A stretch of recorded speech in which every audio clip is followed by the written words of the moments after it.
The Old Testament. Part 3. Cain and Abel. The promise of the Redeemer. After the fall of man, God made known to the angels his plan for the restoration of the human race. I saw the throne of God.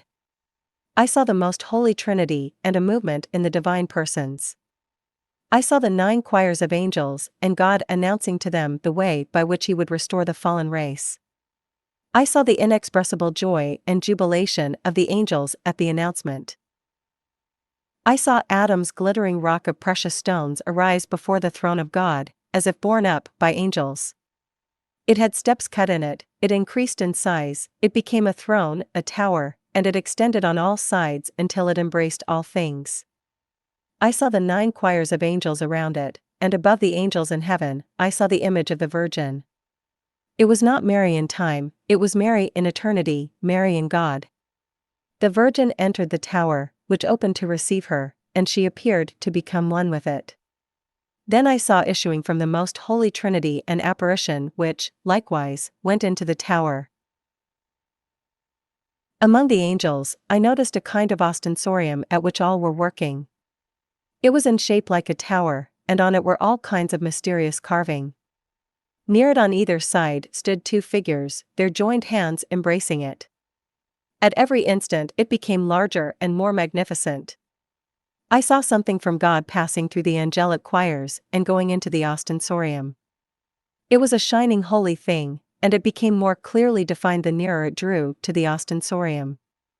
It appeared to me to be the germ of the divine blessing for a pure offspring which had been given to Adam, but withdrawn when he was on the point of hearkening to Eve and consenting to eat the forbidden fruit.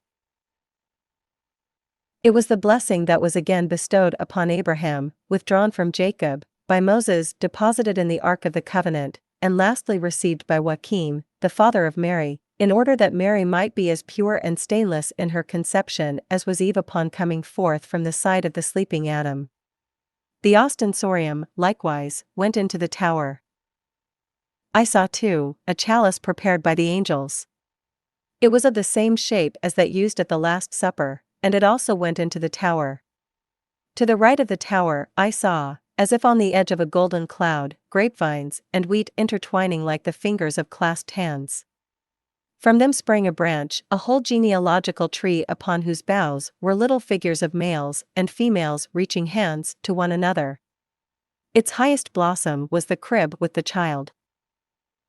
Then I saw in pictures the mystery of redemption from the promise down to the fullness of time, and in side pictures I saw counteracting influences at work. At last, over the shining rock, I saw a large and magnificent church. It was the one, holy, Catholic Church, which bears living in itself the salvation of the whole world.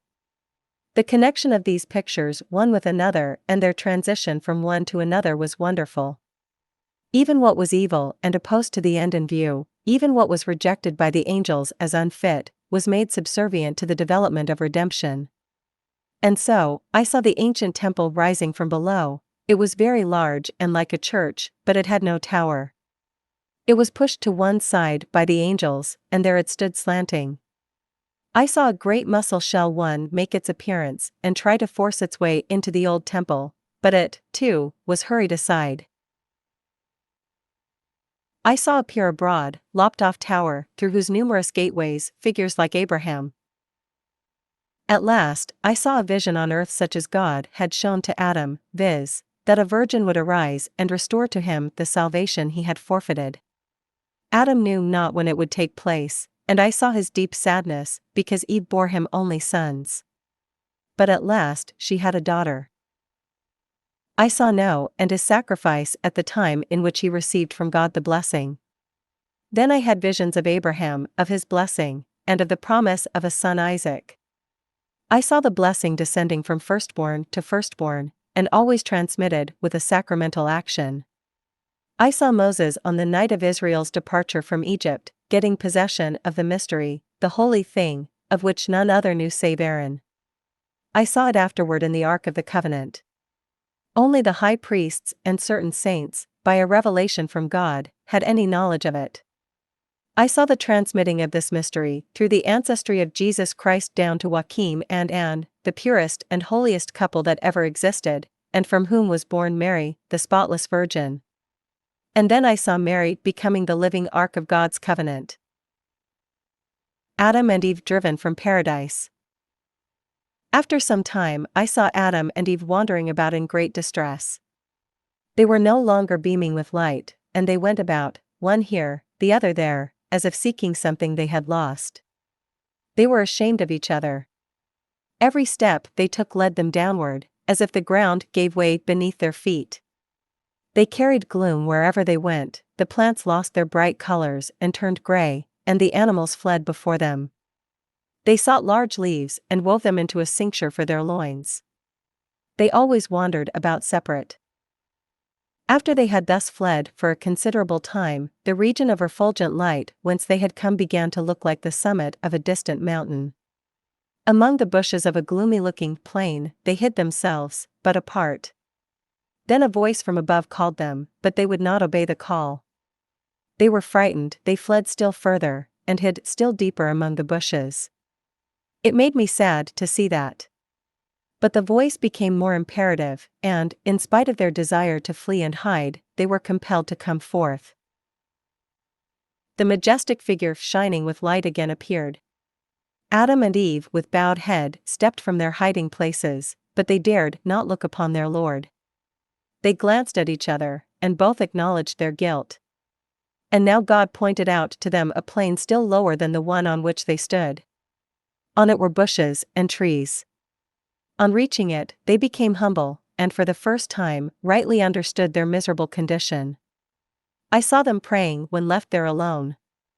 They separated, fell on their knees, and raised up their hands with tears and cries. I thought as I gazed upon them how good it is to be alone in prayer. Adam and Eve were at this time clothed in a garment that reached from the shoulders to the knee, and which was girded at the waist by a strip of the inner bark of a tree. While our first parents were descending lower and lower from the place of their creation, paradise itself appeared, like a cloud, to be mounting higher and higher above them. Then a fiery ring, like the circle sometimes seen around the sun and moon, came down from heaven and settled around the height upon which was paradise. Adam and Eve had been only one day in paradise. I now see paradise far, far off, like a strip of land directly under the point of sunrise. When the sun rises, it mounts up from the right of that strip of land which lies east of the Prophet Mountain and just where the sun rises. It looks to me like an egg hanging over indescribably clear water which separates it from the earth. The Prophet Mountain is, as it were, a promontory rising up through that water. On that mountain, one sees extraordinarily verdant regions broken here and there by deep abysses and ravines full of water. I have, indeed, seen people climbing up the Prophet Mountain, but they did not go far. I saw Adam and Eve reach the earth, their place of penance. Oh, what a touching sight, those two creatures expiating their fault upon the naked earth. Adam had been allowed to bring an olive branch with him from paradise, and now he planted it. Later on, the cross was made from its wood. Adam and Eve were unspeakably sad. Where I saw them, they could scarcely get a glimpse of paradise, and they were constantly descending lower and lower. It seemed as if something revolved, and they came at last, through night and darkness, to the wretched, miserable place upon which they had to do penance. The family of Adam. It was to the region of Mount Olivet that I saw Adam and Eve come. The country was very different from what it is at present, but I was assured that it was the same. I saw Adam and Eve living and doing penance on that part of Mount Olivet upon which Jesus sweat blood.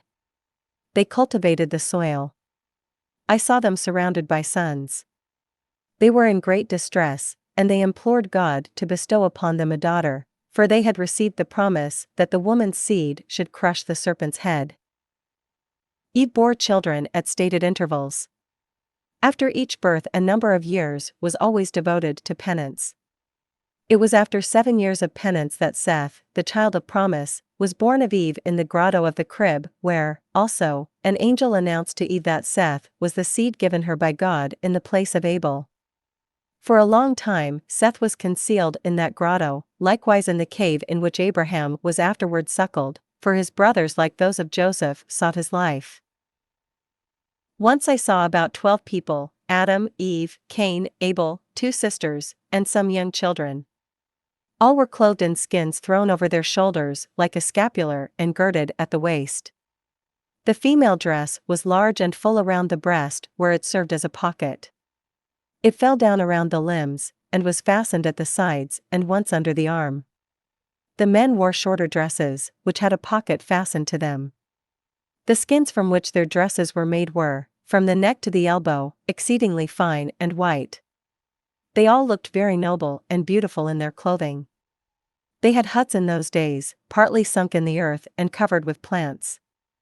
Their household was quite well arranged. I saw orchards of low, but tolerably vigorous fruit trees. There was grain also, such as wheat, which God had given to Adam for seed. I do not remember having seen either grapevines or wheat in paradise. None of the productions of paradise had to be prepared for eating. Such preparation is a consequence of sin and, therefore, a symbol of labor and suffering. God gave to Adam whatever it was necessary for him to sow. I remember having seen men who looked like angels, taking something to know when he went into the ark. It appeared to me to be a vine branch stuck in an apple. A certain kind of grain grew wild at that time, and among it Adam had to sow the good wheat. That improved it for a while, but it again degenerated and became worse and worse. The wild grain was excellent in those early times. It was most luxuriant further to the east, in India or China, where as yet there were but few inhabitants. It does not thrive where wine is largely made and fish abound. The milk of animals was drunk in those days, and they likewise ate cheese dried in the sun. Among the animals, I noticed sheep in particular. All that Adam had named followed him from paradise, but afterward they fled from him. He had to entice them back with food, that is the domestic animals, and familiarize them to himself. I saw birds hopping about, little animals running around, and all sorts of bounding creatures, such as antelopes, deer, etc. The household order was quite patriarchal. I saw Adam's children in their separate huts, reclining around a stone at meals. I saw them also praying and giving thanks. God had taught Adam to offer sacrifice, he was the priest in his family. Cain and Abel also were priests. I saw that even the preparations for their sacrifice took place in a separate hut. On the head, they wore caps made of leaves and their stalks woven together. They were shaped like a ship and had a rim in front by which they could be raised from the head. Those first human beings had beautiful skin of a yellowish tinge, which shone like silk, and their hair was reddish yellow like gold. Adam wore his hair long. His beard was short at first, but later he let it grow. Eve at first wore her long hair hanging around her, but later on she wound it around her head in a coil like a cap. Fire I always saw like a hidden flame, and it appeared to be in the earth. It was given to man from heaven, and God himself taught him the use of it. They burned for fuel a yellow substance that looked like earth. I saw no cooking going on. In the beginning, the food was merely dried in the sun, and the wheat, after being crushed, was exposed under twisted covers to the heat of the sun to dry. God gave them wheat, barley, and rye, and taught them how to cultivate them. He guided man in all things. I saw no large rivers in the beginning as, for instance, the Jordan, but fountains sprang forth whose waters were conducted into reservoirs. Flesh meat was not eaten before Abel's death. I once had a vision of Mount Calvary. I saw on it a prophet, the companion of Elias. The mount was at that time full of caves and sepulchres. The prophet entered one of the caves, and from a stone coffin filled with bones he took up the skull of Adam. Instantly an angel appeared before him, saying, "That is Adam's skull," and he forbade its removal. Scattered over the skull was some thin yellow hair. From the prophet's account of what had occurred, the spot was named the place of skulls, Calvary. Christ's cross stood in a straight line above that skull at the time of his crucifixion. I was interiorly instructed that the spot upon which the skull rests is the middle point of the earth. I was told the distance east, south, and west in numbers, but I have forgotten them. Cain. The children of God. The giants. I saw that Cain conceived on Mount Olivet the design to murder Abel. After the deed, he wandered about the same spot frightened and distracted, planting trees and tearing them up again. Then I saw a majestic figure in the form of a man refulgent with light appear to him. Cain, he said, where is thy brother Abel? Cain did not at first see the figure, but when he did, he turned and answered, I know not. He has not been given in charge to me. But when God replied that Abel's blood cried to him from the earth, Cain grew more troubled, and I saw that he disputed long with God. God told him that he should be cursed upon the earth, that it should bring forth no fruit for him, and that he should forthwith flee from the land in which he then dwelt. Cain responded that everywhere his fellow men would seek to kill him. There were already many people upon the earth. Cain was very old and had children. Abel also left children, and there were other brothers and sisters, the children of Adam. But God replied that it would not be so, that whoever should kill Cain should himself be punished sevenfold, and he placed a sign upon him that no one should slay him. Cain's posterity gradually became colored. Cham's children also were browner than those of Sem. The nobler races were always of a lighter color. They who were distinguished by a particular mark engendered children of the same stamp, and as corruption increased, the mark also increased until at last it covered the whole body, and people became darker and darker. But yet in the beginning there were no people perfectly black, they became so only by degrees. God pointed out to Cain a region to which he should flee. And because Cain said, Then, wilt thou let me starve? The earth was for him accursed, God answered no, that he should eat the flesh of animals. He told him likewise that a nation would arise from him, and that good also would come from him. Before this man ate no flesh. Cain went forth and built a city, which he named after his son Hanok. Abel was slain in the valley of Josaphat opposite Mount Calvary. Numerous murders and evil deeds took place there at a subsequent period. Cain slew Abel with a kind of club that he used to break soft stones and earth when planting in the fields. The club must have been of hard stone, for it was shaped like a pickaxe, the handle of wood. We must not picture to ourselves the earth before the deluge as it is now. Palestine was by no means so broken up by valleys and ravines. Plains were far more extensive, and single mountains less lofty. The Mount of Olives was at that time only a gentle rising. The crib cave of Bethlehem was as later a wild cavern, but the surroundings were different. The people of those early times were larger, though not out of proportion. We would regard them with astonishment, but not with fright, for they were far more beautiful in form than people of a later period. Among the old marble statues that I see in many places lying in subterranean caves, may be found similar figures. Cain led his children and grandchildren to the region pointed out to him, and there they separated. Of Cain himself, I have never seen anything more that was sinful. His punishment appeared to consist in hard but fruitless labor. Nothing in which he was personally engaged succeeded. I saw that he was mocked and reviled by his children and grandchildren, treated badly in every way. And yet they followed him as their leader, though as one accursed. I saw that Cain was severely punished, but not damned. One of Cain's descendants was Tubal-Cain, the originator of numerous arts, and the father of the giants. I have frequently seen that, when the angels fell, a certain number had a moment of repentance and did not in consequence fall as low as the others. Later on, these fallen spirits took up their abode on a high, desolate, and wholly inaccessible mountain whose site at the time of the deluge became a sea, the Black Sea, I think. They were permitted to exercise their evil influence upon men in proportion as the latter strayed further from God. After the deluge, they disappeared from that region, and were confined to the air. They will not be cast into hell before the last day. I saw Cain's descendants becoming more and more godless and sensual. They settled further and further up that mountain ridge where were the fallen spirits. Those spirits took possession of many of the women, ruled them completely, and taught them all sorts of seductive arts. Their children were very large. They possessed a quickness, an aptitude for everything, and they gave themselves up entirely to the wicked spirits as their instruments.